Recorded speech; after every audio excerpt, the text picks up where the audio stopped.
Nós paramos a semana passada, qualquer coisa vocês vão tentando colocar aí, pode, ou fala ou coloca no chat, né? Só para situar quem não participou semana passada, nós paramos na questão 959, né? Nós fizemos ela, mas tem os comentários, só para lembrar de onde vem para o homem o sentido instintivo da vida futura. E a espiritualidade responde, já o dissemos, antes da encarnação, o espírito conhece todas as coisas. Só um minutinho que eu estava dando acesso aqui. Então, antes da encarnação, o espírito conhece todas essas coisas e a alma guarda uma vaga lembrança do que sabe e do que viu no estado espiritual. E eles remetem ao item 393, que nós não passamos semana passada. E esse item 393 do Livro dos Espíritos, a pergunta que Kardec coloca é: como pode o homem ser responsável por atos e resgatar faltas dos quais não se recorda? Como pode aproveitar-se da experiência adquirida em existências que caíram no esquecimento? Seria concebível que as tribulações da vida fossem para ele uma lição, se pudesse lembrar-se daquilo que as atraiu?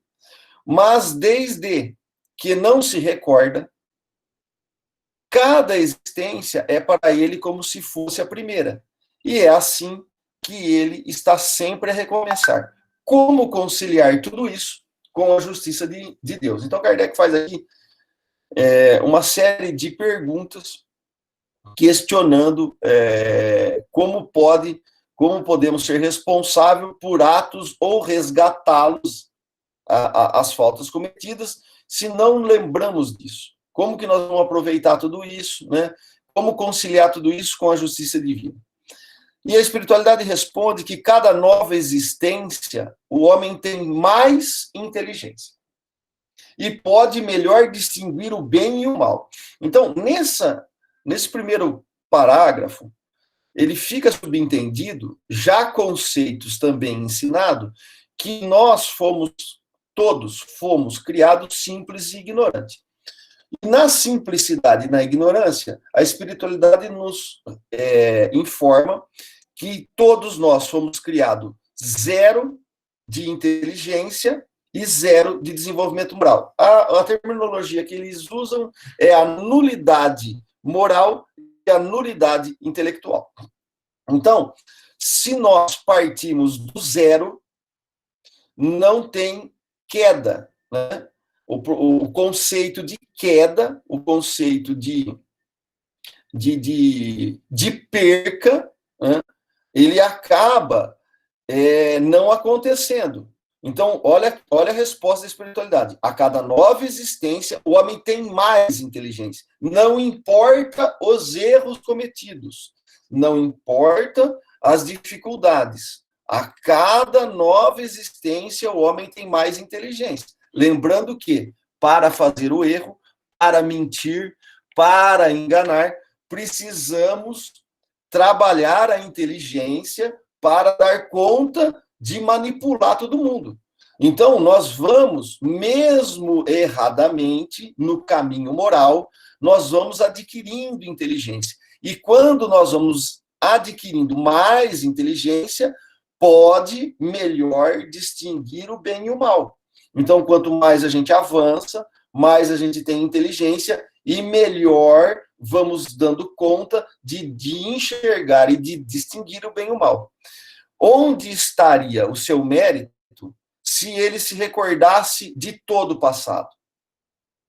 Quando o espírito entra na sua vida de origem, a vida espírita, toda a sua vida passada se desenrola diante dele, vê as faltas cometidas e que são causas de seu sofrimento.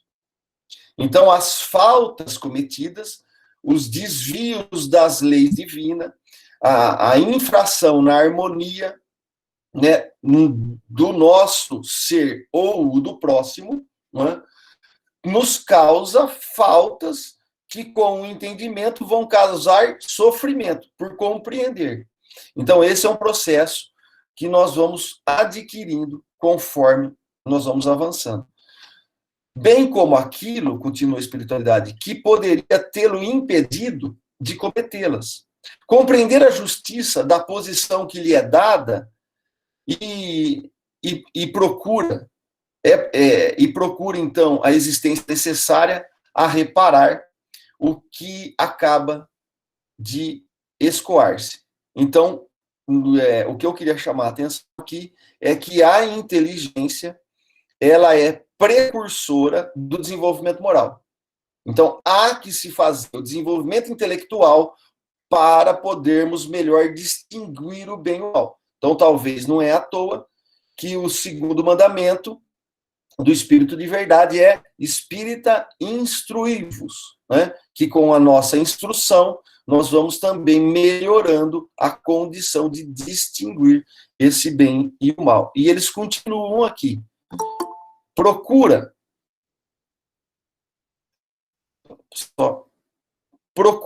provas semelhantes àquelas porque passou, ou as lutas que acredita apropriadas ao seu adiantamento, e pede a espíritos que lhe são superiores para o ajudarem na nova tarefa a empreender, porque sabe que o espírito que lhe será dado por guia nessa nova existência procurará fazê-lo reparar suas faltas, dando-lhe uma espécie de intuição das que cometeu. Então, o que ele está falando aqui? Vamos voltar aqui um pouquinho, né? O espírito,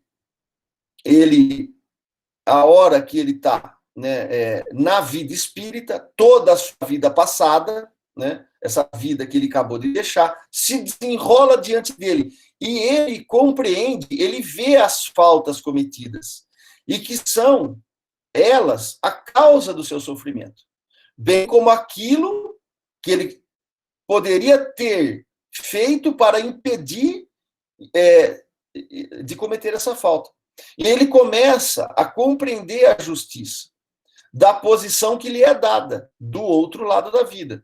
E procura, então, a existência necessária a reparar a que acaba de escoar-se. Então, o que acontece na prática? O que ele está trazendo aqui? Que quando nós desencarnarmos, mesmo renitente no mal ou insistindo no erro, nós vamos ter a oportunidade de descortinar essa vida que passou, enxergar de lá de cima os erros que cometemos, e vai ser uma coisa natural nós solicitarmos uma nova oportunidade de reparar esses equívocos. Então, o que ele coloca aqui? Procura. Não entendi aqui. Tem algum comentário aqui. Tem um moço com câmera ligada. Acho que sou eu, será? Bom, então procura provas semelhantes àquelas porque passou, ou as lutas que acredita apropriadas ao seu adiantamento, e pede a espíritos que lhes são superiores para ajudarem nessa nova tarefa, né? E esse espírito será dado por guia nessa nova existência e procurará fazê-lo reparar suas faltas, dando-lhes uma espécie de intuição das que ele cometeu. Essa mesma intuição é o pensamento. Então, um desejo criminoso que frequentemente vos assalta e ao qual resistes instintivamente, atribuindo a vossa resistência, na maioria das vezes, aos princípios que recebeste dos vossos pais, enquanto é a voz da consciência que vos fala. E é essa voz, é a recordação do passado. A voz que vos adverte para não cairdes nas faltas anteriormente cometidas. Nessa nova existência, se o espírito sofrer as suas provas com coragem e souber resistir, eleva-se a si próprio e ascenderá na hierarquia dos espíritos quando voltar para o meio deles. Então, esse é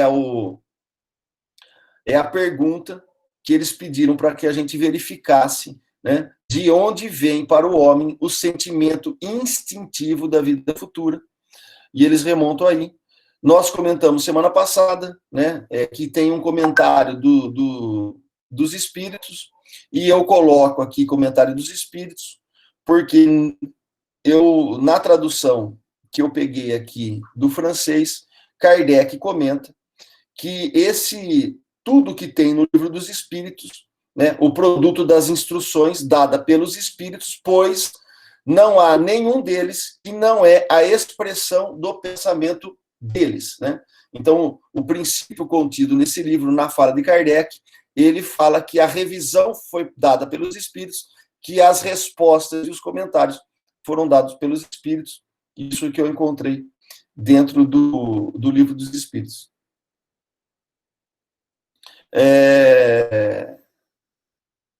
Parou de ver a apresentação? Tem alguma coisa errada? Tá? Vocês estão enxergando bem a apresentação? A Marielle, acho que não está conseguindo enxergar. Vocês estão enxergando? Tá tudo certo? Não, Arthur, para mim, você agora está grandão na tela e a apresentação está pequenininha. Sabe como é o contrário? Não, eu estou vendo. E agora?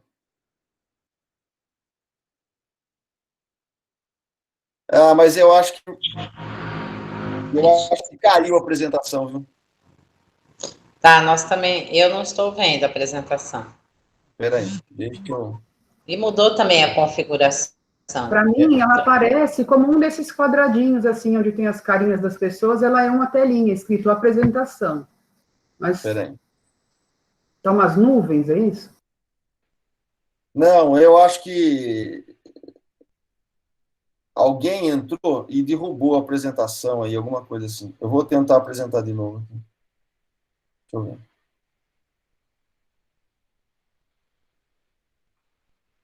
Vamos ver agora. Melhorou? Sim, agora está aparecendo. Ok, obrigado. Falando aí que às vezes eu não consigo enxergar aqui o que vocês estão comentando, mas um pouquinho. Ok, certo? Então, o comentário dos espíritos aqui, eles começam assim. Em todos os tempos, o homem se preocupou com o futuro de além-túmulo, o que é muito natural, não é? Porque faz parte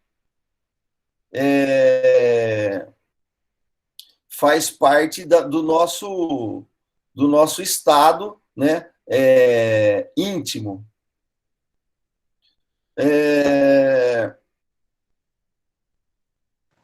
Na Mesopotâmia, aqui, na formação da civilização, isso é por volta de mais ou menos 10.000 anos antes de Cristo, Mesopotâmia era a palavra que os gregos utilizavam para indicar a terra entre dois rios, o rio Tigre e o Eufrate.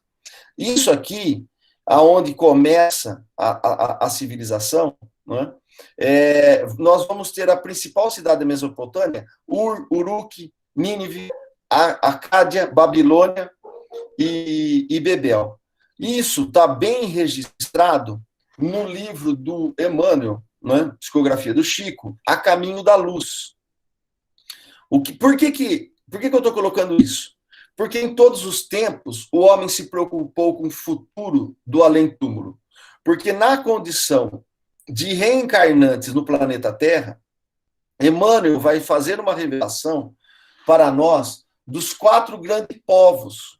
A raça adâmica guardava vaga lembrança da sua situação pregressa, tecendo o hino sagrado das reminiscências. As tradições do paraíso perdido passaram de geração a geração, até que ficassem arquivadas nas páginas da Bíblia.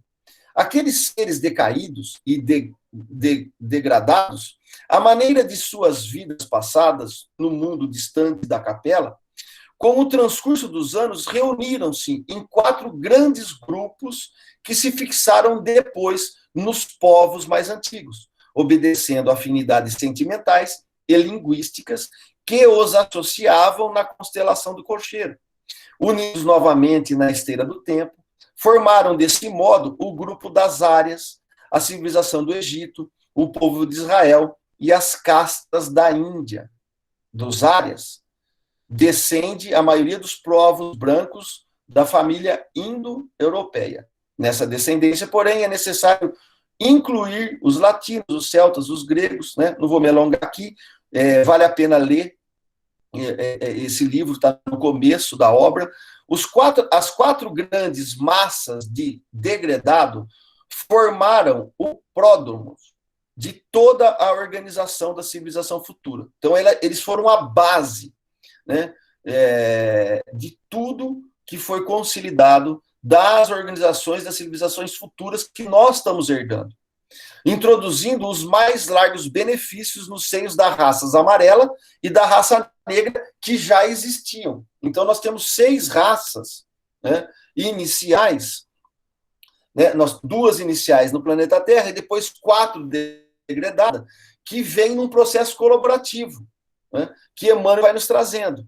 Então, é de grande interesse, afirma Emmanuel, o estudo de sua movimentação no curso da história. Através dessa análise, é possível examinarem-se os defeitos, as virtudes que trouxeram do seu paraíso longínquo, bem como os antagonismos e a idiosincrasias peculiares a cada qual. Por que eu estou colocando isso?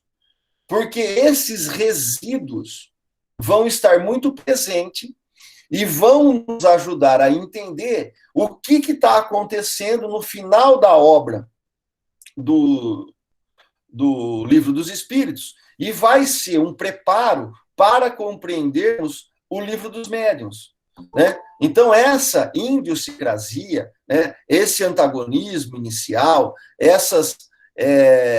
esses trejeitos, essas pequenas virtudes e muitos vícios, nós trazemos, né? E junto com isso, vem o culto da morte e da mente psicose. E o Emmanuel fala que um dos traços essenciais desse grande povo foi a preocupação insistente e constante da morte. A sua vida era apenas um esforço para bem morrer. Seus papiros, e aqui ele está falando do Egito, e afrescos estão cheios de dos consoladores mistérios do além-túmulo. É natural. O grande povo dos faraós guardava a reminiscência do seu doloroso degredo na face obscura do mundo terreno. E tanto lhe doía semelhante humilhação que, na lembrança do pretérito, criou a teoria da mente psicose, acreditando que a alma de um homem podia regressar ao corpo de um irracional, por determinação punitiva dos deuses. A mente psicose era o fruto da sua amarga impressão, a respeito do exílio penoso que lhe fora infligido no ambiente terrestre. Inventou-se, desse modo, uma série de rituais e cerimoniais para solenizar o regresso dos seus irmãos à pátria espiritual. E aí vai falar dos mistérios de Ísis, de Osíris, e ele vai revelando. Por que eu estou trazendo aqui? Porque a pergunta que Kardec está colocando né, através dos comentários, é justamente o porquê que nós temos a intuição da vida futura, né? Em todos os tempos, a espiritualidade está nos alertando que em todos os tempos o homem se preocupou com o futuro de além-túmulo. E no nosso caso do planeta Terra, nós temos 4 grandes raças que vieram degradadas. E eles trouxeram, na sua intuição, essa encarnação na Terra como um castigo. E criaram várias terminologias e várias propostas filosóficas de que poderia, nesse castigo, estar reencarnando em animais ou reencarnando com uma punição de Deus, e traçaram toda uma espécie de deuses punitivas, vingativas, e que queriam, né, o mal para o ser humano. Isso parece o que nós estamos colocando aqui são civilizações de 3.000 anos antes de Cristo, né? Que é mais ou menos quando vem lá, 4.000 anos antes de Cristo, que é mais ou menos quando vem a raça adâmica para cá. Então, isso é muito forte, e tanto vai trazer resíduos, né, que nós vamos ter em 1304, 1307, o inferno de Dante Alighieri, por exemplo, tão falado, tão comentado, e tantas propostas filosóficas ainda inseridas nesses conceitos da Divina Comédia, aonde ele cria o limbo, o vale dos ventos, o lago da lama, as colinas das rochas, o rio Estigue, o cemitério do fogo, o vale do Flegetonte, o Malebolge e o lago Cossítio, né? Então, são camadas para baixo, representada no conceito de quanto mais errado, mais maior penalidade, você iria para um lugar determinado no inferno, gerido por um ser que ali dominava tudo. Isso está muito presente há quase 6.000 anos nos nossos inconscientes coletivos. E é isso que Kardec vai tentar, com o ensinamento dos espíritos, desconstruir, para que a gente possa realmente compreender como que se forma isso, como que se dá isso e como que vai funcionar isso. Então, é diante disso que eu queria fazer uma abordagem para que a gente compreenda, nesse capítulo final, como é que tudo isso funciona. E qual que vai ser a nossa relação verdadeira no plano espiritual. Isso tem é muito importante a gente bem compreender. Então, esse imaginário, ele vem de todos os povos. Esse imaginário do inferno como uma punição, um ser comendo o outro, muitas guerras, né? Nós temos o imaginário, aí você pode pegar da Índia, se nós fizermos uma pesquisa de todos os povos, eles vêm com mais ou menos as mesmas narrativas, os mesmos conceitos de quedas, os mesmos infernos materiais. Então, nós temos um Deus que pune, quase que na sua totalidade, um conceito que, se errou, você reencarna como castigo, que aqui, reencarnado, nós somos inclinados ao mal, precisamos sempre de um agente para tirar deste mal de nós, ou expulsando com alguma compra, ou expulsando isso com uma devoção nossa a determinado credo, ou eu fazendo qualquer ritual ou dogmas para me livrar desse fatalismo de cair no inferno.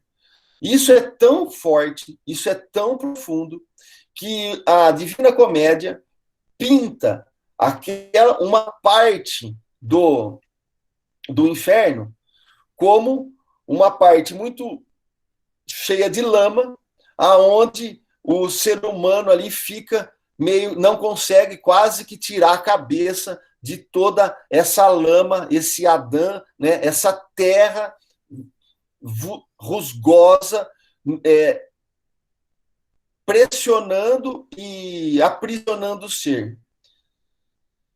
Essa é a imagem do filme Nosso Lar, que eu não lembro quanto tempo tem aí, 2, 3 anos, que o imaginário coletivo, né, e até a retratação de André é muito, se nós pegarmos aqui 1304 e nós pegarmos 2000 e alguma coisa, 2018, 2017, né, ou na linguagem narrativa de André Luiz, o livro foi publicado em 1944. Mas uma coisa que muitas vezes o movimento espírita não se apercebeu, ou às vezes passa batido, é principalmente o prefácio de Emmanuel, e o Emmanuel escreve o prefácio depois que o livro está escrito. Ele já foi passado o livro por Chico, E o Emmanuel só escreve o prefácio depois. E no finalzinho, não vou ler ele inteiro, eu peguei só o finalzinho aqui, em 3 de outubro de 1943, né? O intercâmbio com o invisível, nos afirma Emmanuel, é um movimento sagrado em função restauradora do cristianismo puro, que ninguém, todavia, se descuide das necessidades próprias no lugar que ocupa pela vontade do Senhor. André Luiz vem contar a você, leitor amigo, que a maior surpresa da morte carnal é a de nos colocar face a face com a própria consciência, onde edificamos o céu, estacionamos no purgatório ou nos precipitamos no abismo infernal. Então, vou ler de novo aqui. André Luiz vem contar a você, leitor amigo, que a maior surpresa da morte carnal é a de nos colocar face a face com a nossa própria consciência. Então, o que nós vamos encontrar do outro lado é a nossa própria consciência, onde essa consciência edifica o céu, edifica o purgatório, edifica os abismos infernais. Ele vem lembrar que a terra é oficina sagrada e que ninguém a menosprezará sem conhecer o preço do terrível engano a que submeteu o próprio coração. Guarde a experiência dele no livro da alma. Ela diz bem alto que não basta a criatura apegar-se à existência humana, mas precisa saber aproveitá-la dignamente. Que os passos do cristão, em qualquer escola religiosa, devem dirigir-se verdadeiramente ao Cristo, e que, em nosso campo doutrinário, precisamos, em verdade, do espiritismo e do espiritualismo, mas muito mais, nos afirma Emmanuel, nós precisamos de espiritualidade.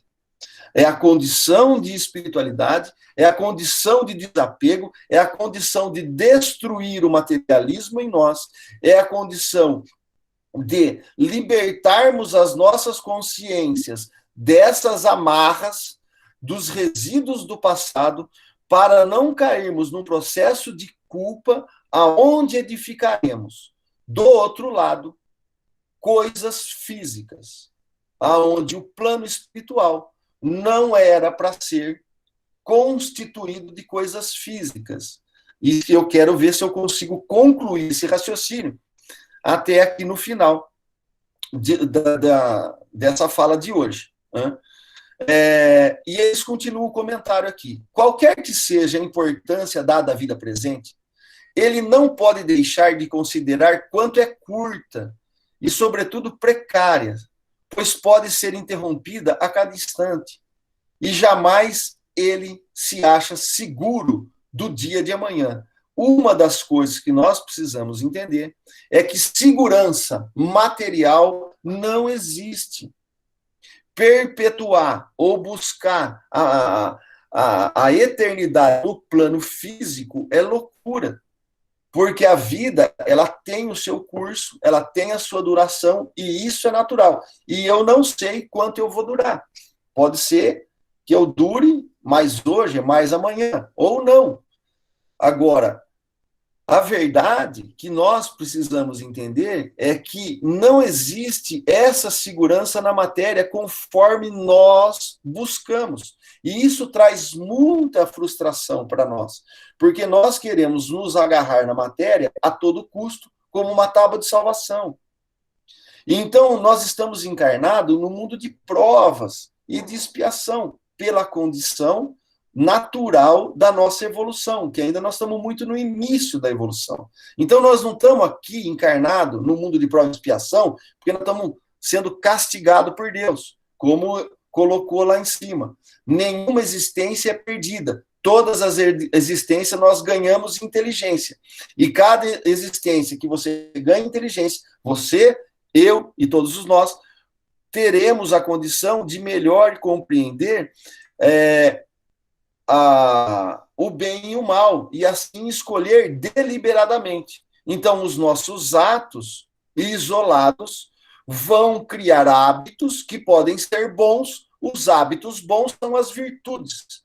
Os hábitos ruins são os vícios.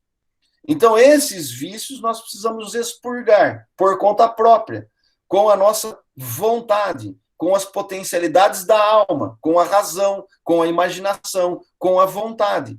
Essa é a vencer o mundo em si mesmo. E a espiritualidade continua. Em que se tornará depois do instante fatal? É uma questão que nós precisamos entender. Porque a pergunta é muito grave, afirma a espiritualidade, pois não se trata de alguns anos, porque se nós somos imortais, se trata da nossa eternidade. E isso não é pouca coisa. Só que o que nós demos conta de fazer? Criar céus físicos e infernos físicos por conta da nossa condição evolutiva. Ou então, ou eu estou lá na beatitude, tocando harpa, né, sem trabalho nenhum, né, a não ser no deleite das sinfonias harmoniosas celestes, ou então eu estou num inferno umbralino, cheio de lodo em mim e um monte de gente me perseguindo. Isso tudo, no movimento espírita, é falta do estudo aprofundado, principalmente dessa última parte do Livro dos Espíritos, do livro Céu e Inferno, bem compreendido, e da Gênesis. Né? Então, por isso, muita confusão. E tomara, espero em Deus, peço à espiritualidade, que eu consiga ajudar que a gente possa compreender e desmistificar tudo isso. Então, aquele que deve passar longos anos num país estrangeiro, se preocupa com a situação em que encontrará no mesmo. Então, é normal nós nos preocuparmos, é natural, a espiritualidade está falando, né? Intuitivamente, a gente sempre se preocupar com isso. Porque para onde nós vamos? Como não nos preocuparmos com o que teremos ao deixar este mundo? Desde que será para sempre. Se esse é um conceito de imortalidade, que a alma continua, como conceber, como conciliar tudo isso? Como construir isso em nós, aqui na Terra? A ideia do nada tem algo que repugna a razão. O homem mais despreocupado nesta vida, chegado o momento supremo, pergunta a si mesmo o que será feito dele. E a involuntariedade fica na expectativa. Então, mesmo que nós sejamos, né, um defensor de não crer em Deus, não crer na alma, de acreditar no nada, no momento derradeiro, a espiritualidade está nos afirmando que nesse supremo momento, sempre o homem vai perguntar a si mesmo o que será feito dele. E involuntariamente ele fica na expectativa. O problema é como nós estamos construindo todo esse preparo para o lado de lá. E é isso que é o mais importante. Crer em Deus sem admitir a vida futura seria um contrassenso. O sentimento de uma existência melhor está no fórum íntimo de todos os homens e Deus não os pôs ali à toa. Em todos os homens, e aqui homens é a humanidade, né, inteira, nós temos um sentimento no fórum íntimo de uma existência melhor. Nós temos que lembrar que o Espiritismo é o consolador prometido. Nós temos que lembrar das palavras de Jesus.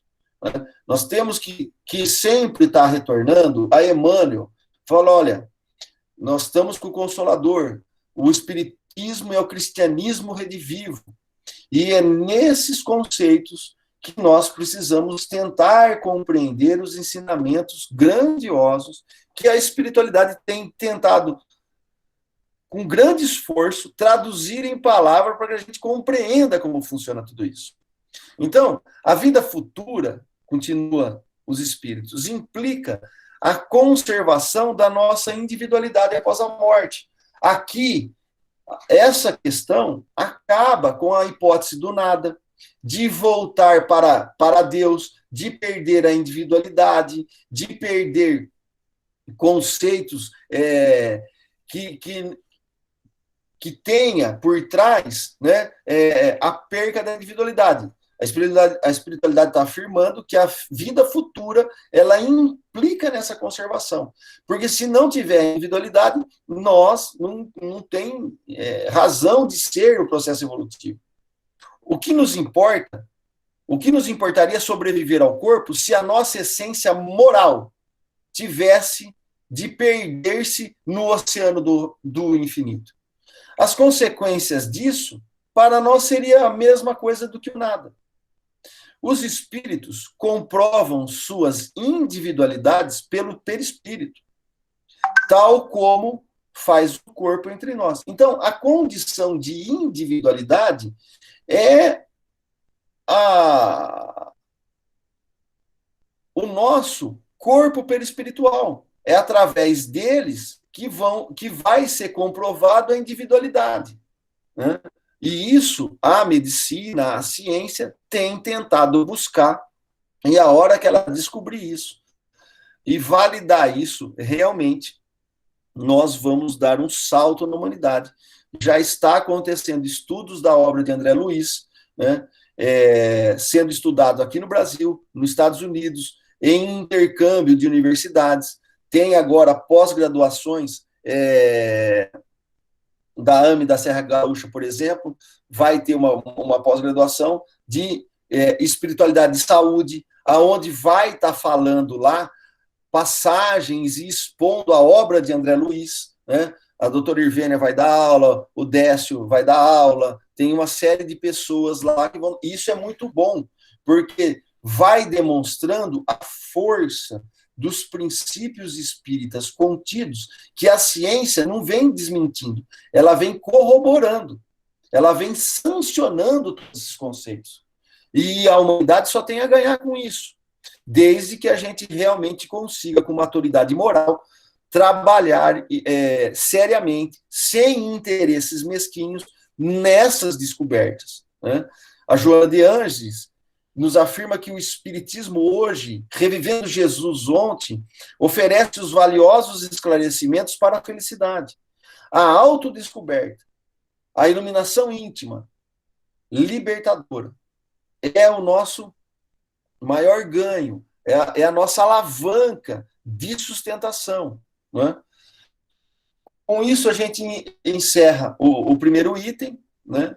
E vamos entrar no segundo, intuição das penas e dos gozos futuros. Então, aqui, Kardec vai estar abordando a intuição das penas e do gozo futuro.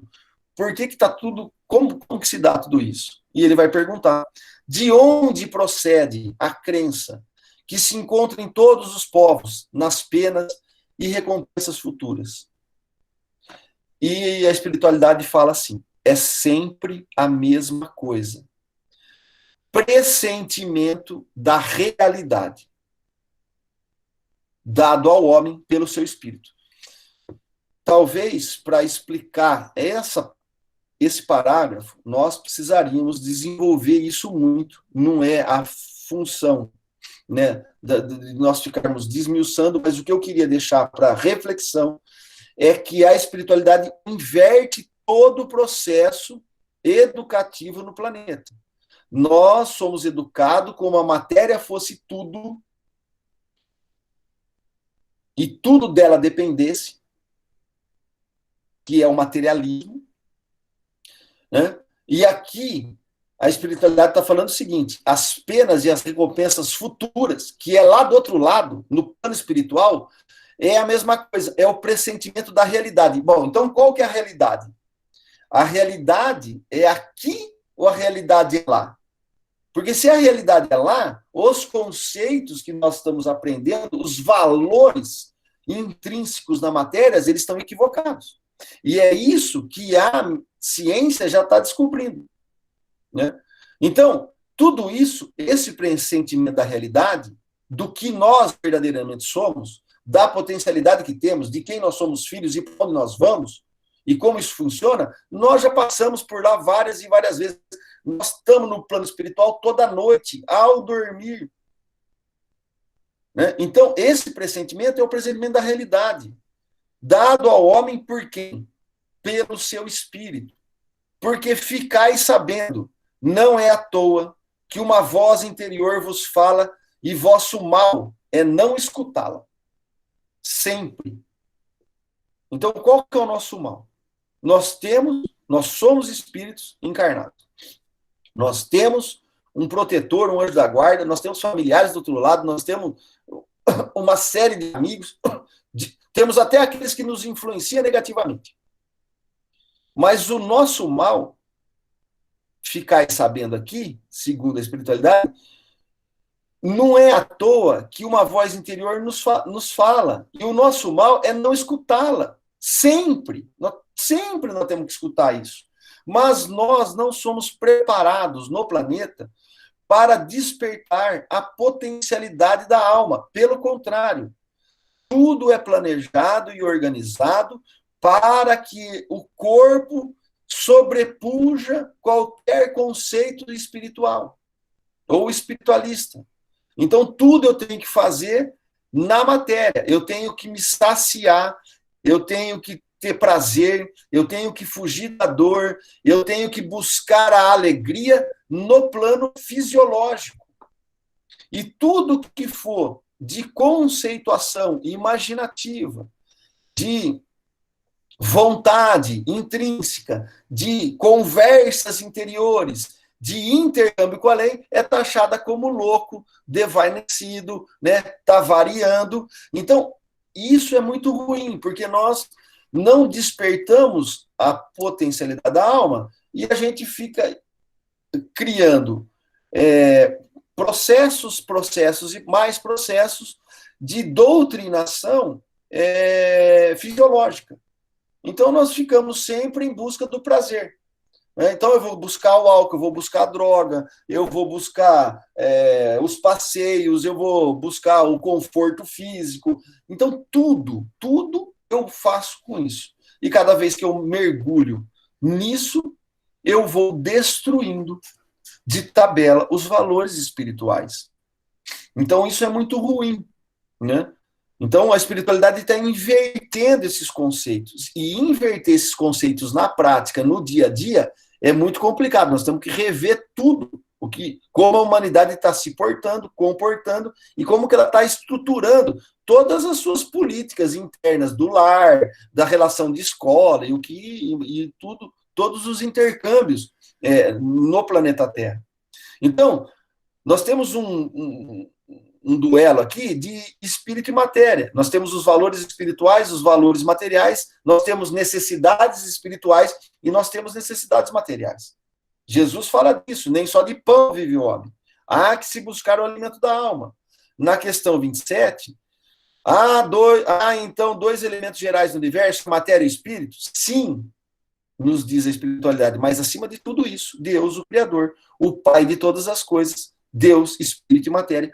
Essa resposta é mais comprida, vale a pena ler, para a gente bem compreender. Então, os espíritos... Espera só um pouquinho que eu vou liberar aqui. Ixi, agora? Aqui. Os espíritos são a individualização do princípio inteligente, como os corpos são a individualização do princípio material. A época e o modo por que essa formação se operou é que são desconhecidos, né? Então, nós temos os elementos gerais do universo, o espírito, a matéria. O que é o espírito? O princípio inteligente do universo. O que é a matéria? O liame, que escraviza o espírito, o instrumento que ele usa e sobre o qual, ao mesmo tempo, exerce sua ação. E, entre isso, nós temos o fluido cósmico universal, que nós vamos estar estudando bem isso no Livro dos Médiuns e todos esses conceitos, e depois Kardec vai desenvolver os fluidos, a teoria dos fluidos, no capítulo 14 da Gênesis. Tem lá, acho que são 62 itens, se eu não me engano. Então, nós vamos ter esse princípio. Deus, matéria, princípio material, e a matéria que nós conhecemos aqui no mundo físico. Nós temos o princípio espiritual inteligente, ele se desenvolve, se individualiza e chega na nossa condição de espírito individual. O Emmanuel ele vai falar o seguinte: é o próprio espírito que inventa o seu inferno ou cria as belezas do seu céu. Então, eu queria que a gente gravasse isso. Tem lá a fala do Nosso Lar, lá do Emmanuel. Estou colocando o Emmanuel aqui de novo, né? E daqui a pouco, se der tempo, eu vou colocar a sanção de Kardec aqui, para a gente fechar isso. Num livrinho chamado Adão e Eva, de Herculano Pires, o Herculano fala assim: a imaginação humana está condicionada ao tempo e ao espaço, num ponto do infinito que nos parece sólido e não é. Que por milênios nos pareceu imóvel e nunca foi. As religiões cristãs aceitaram a Bíblia dos judeus como a palavra de Deus, mas a Bíblia não é mais do que a algaravia. O que é algaravia? Fala ou escrita árabe, linguagem confusa e incompreensível para nós, não tem uma referência. Essas palavras tentando atingir a inatingível realidade de Deus. Então, o Gênesis nos mostra o Supremo como estranho mágico e invisível que tira do nada e se engana em sua mágica. Então, essa é uma entonação que Herculano está dando para a gente compreender o que está acontecendo conosco. E eles continuam nos orientando. Ficai sabendo, não é à toa que uma voz interior vos fala e vosso mal é não escutá-la sempre. Se pensais bem nisso, com a devida frequência, vos tornariam melhores. Eu achei esse esqueminha que eu acho que ajuda nós aqui a compreender. Nós temos a ética e nós temos a moral. A ética, ela está ligada com o certo e o errado, mas de um modo social de agir. Implica no consenso e na adesão da sociedade. Então, a ética no Brasil ela é diferente da ética na África, é diferente da ética lá no Irã.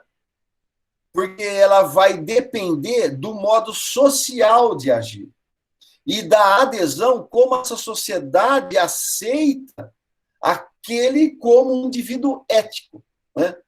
Então, são normas e regras sociais e guiadas pela cultura da sociedade. Isso vai acontecer no nosso transitar no planeta, dependendo das fases da vida, e nós já tivemos uma oportunidade, em uma reunião mediúnica, de um espírito vir e falar assim: não, eu não posso deixar os meus amigos, né? Porque ele estava lá enfurunhado na criminalidade, no erro. Então, ele era fiel, né, àqueles irmãos que ele deu o voto de confiança. Ok, né? Eticamente, ele estava certo, mas imoralmente, né? E a palavra dele para com a mãe, para com o pai aqui na Terra. Então, muitas das vezes, no nosso transitar, a gente burla a moral, trazendo uma ética, às vezes, da relação de trabalho. O patrão falou para fazer tal coisa, eu vou fazer. Ah, não, olha, a sociedade quer que eu faça assim, eu vou fazer. Então, nós precisamos compreender se essa ética que nós estamos aplicando, se ela está alinhada a conceitos morais divinos. Porque senão nós estamos indo na direção contrária. Nós estamos em pecado. Nós estamos errando o alvo. Então, a moral lida com o certo e errado, de um modo pessoal de agir. É adquirida e formada ao longo da vida, por experiências. É uma norma e uma regra pessoal. É essa voz íntima, interior, que nos fala, e o nosso mal é não escutá-la sempre. Pensai bem nisso, nos afirma a espiritualidade. Com a devida frequência, é diariamente. E nós nos tornaremos melhores. Em momentos de meditação, a Joana fala assim: há no mundo mais escassez de pão, de paz, do que de pão. Há no mundo mais escassez de paz do que de pão. Há mais solidão do que companheirismo. Faltam mais valores morais do que bens materiais. Esses últimos são os efeitos infelizes do primeiro. Então, a falta de valores morais são os efeitos infelizes, né? Os últimos, a quantidade de bens materiais, podemos inverter, ela é o efeito infeliz que vai reverberar nos valores morais. E porque são tão escassas, e a equanimidade e a justiça abundam a miséria e a ignorância. Então, Joana está trazendo assim, como nós não temos valores morais, e é tão escasso a parte da justiça e a parte da equanimidade, né, a parte da igualdade, do olhar, né, de distribuição de renda ou de alimento, do que seja, né, da pessoa ter o mínimo, pelo menos, claro que sempre vai ter diferença, mas isso faz com que abunde e aumente as misérias e, por tabela, aumenta a ignorância.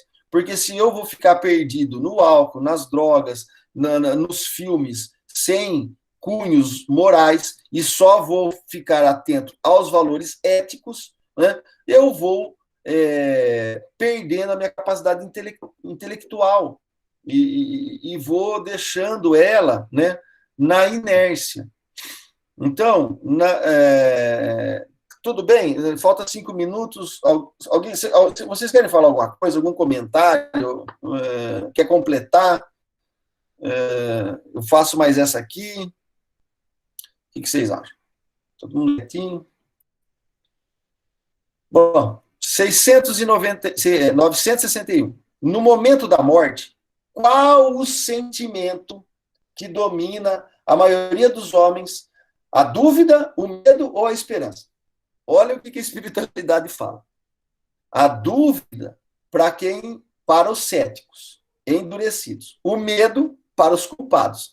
A esperança para os homens de bem. Quer dizer, se Kardec colocasse mais condicionantes aqui, ela iria ao infinito, dependendo da condição do ser humano. Então, aquele que é cético, ele vai ter dúvida. Aquele que é culpado, ele vai ter medo. Aquele que está com paz na consciência, ele vai ter esperança. E assim tem uma vasta nuance.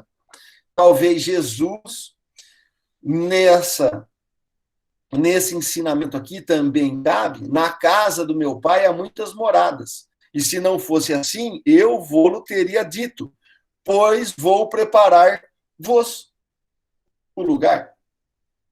Mas, o que acontece no meio do caminho? Dependendo da vida que nós traçamos, dependendo dos valores que conquistamos, dependendo dos conceitos que cristalizamos na consciência, nós vamos construir o estado, né, do outro lado. E isso é o que eu quero tentar desenvolver, talvez não vai dar tempo, vamos deixar para a semana que vem, mas o que o Kardec, e aí se vocês puderem ler, eu vou deixar 2 itens para a gente trabalhar semana que vem. O Laboratório do Mundo Invisível, que é o capítulo 8, tá? Onde vai estar constando lá os elementos gerais do universo, o vestuário dos espíritos, a formação espontânea dos objetos tangíveis, analisando a escrita direta e a história da aparição de uma pessoa viva, a modificação das propriedades da matéria, a ação magnética curativa.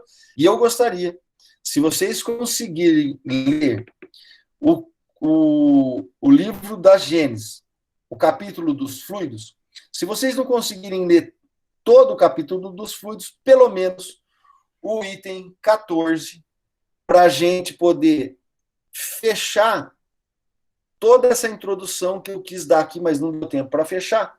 Mas a gente fala semana que vem, e se vocês puderem ler, vai ser de grande serventia para vocês e para nós aqui, para que a gente possa debater, até trazer as dúvidas, as sugestões, e do que eu for colocando aqui, nós podermos realmente estar ali tentando extrair o máximo do que a espiritualidade está nos ensinando. Então, eu vou fazer a prece aqui, se alguém tiver uma pergunta, alguma colocação, podem ficar à vontade aqui.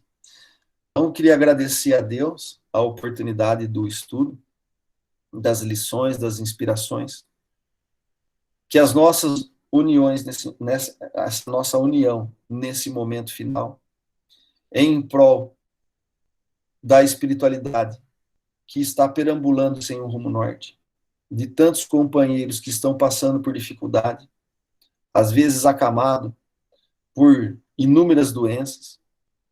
Nós temos a doença do Covid, mas nós estamos no mês, finalizando o mês do Setembro Amarelo, onde o índice de suicídio e a sua morte em relação a isso, no sentido de depressão, de ansiedade, de equívocos, ela chega a ser, infelizmente, 6 vezes maior, né? E nenhuma morte é boa, mas que o nosso irmão Lázaro, a sua esposa, os nossos familiares, os nossos conhecidos, que sabemos que desencarnaram, né? O Valdir do Lions, tantos irmãos que desencarnaram do Covid, e tantos outros, né? Como a filha do Lázaro, a Larissa, o Douglas, seu esposo, possa receber as nossas vibrações, as nossas melhores intenções, e que a espiritualidade amiga possa confortar os seus corações.